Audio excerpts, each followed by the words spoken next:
Good evening, ladies and gentlemen. Tacoma SRT5 coming right back at you. This is about 5 minutes after I made the last video. And I'm sitting here thinking about things I could possibly talk about on YouTube, but there are things that aren't talked about in the service department of a shop that need to be addressed for the public. When you go into a shop and you say, "My tire's low," or you fill out the form and you say low tire, the guy at the counter says, "Oh, okay," and makes out a ticket and it says tire. Okay. We can fix this really quickly. Really quickly. But it's not fixed quickly because, well, which tire is it? Now I have to check all 4 tires. Is it just a low tire? Do you just want air? Do you want your tire repaired? Do you want your tire replaced?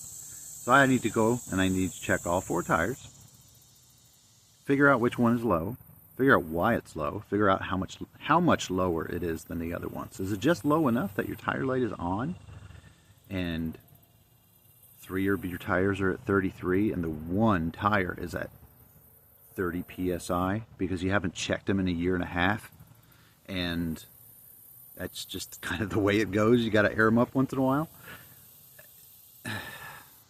So much to say, and I really just want to save the BS, but if you as a customer can be a little more specific, left front tire low, keeps going low, that tells me you're continuously filling it and it has a leak. Then I can look for the leak.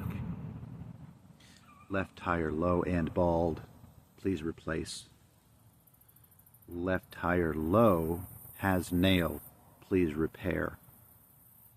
That can save me time, it can save you time, it can save conversation, it can save aggravation. So let's save everybody time and effort and make everyone's job and position and conversation easier, and just say what you need to say on the ticket instead of low tire. I can tell you have a low tire looking at your car if it's low enough. But if you just haven't checked them in a year and they're all equally low, which is why your tire light's on, and they're all at 30 psi and they're supposed to be at 36, there's usually like a 5 psi window with a lot of cars.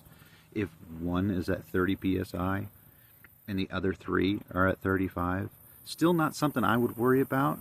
I'd look at the tire, put air in it, move on. But if it's a low tire and your tire's at 10 psi, that's a pretty freaking obvious problem. So help the people who help you by giving a little more detail. That is my request for you, the general public, today. Have a good one. Love you all. Please consider liking and subscribing. And we'll see you on the next one.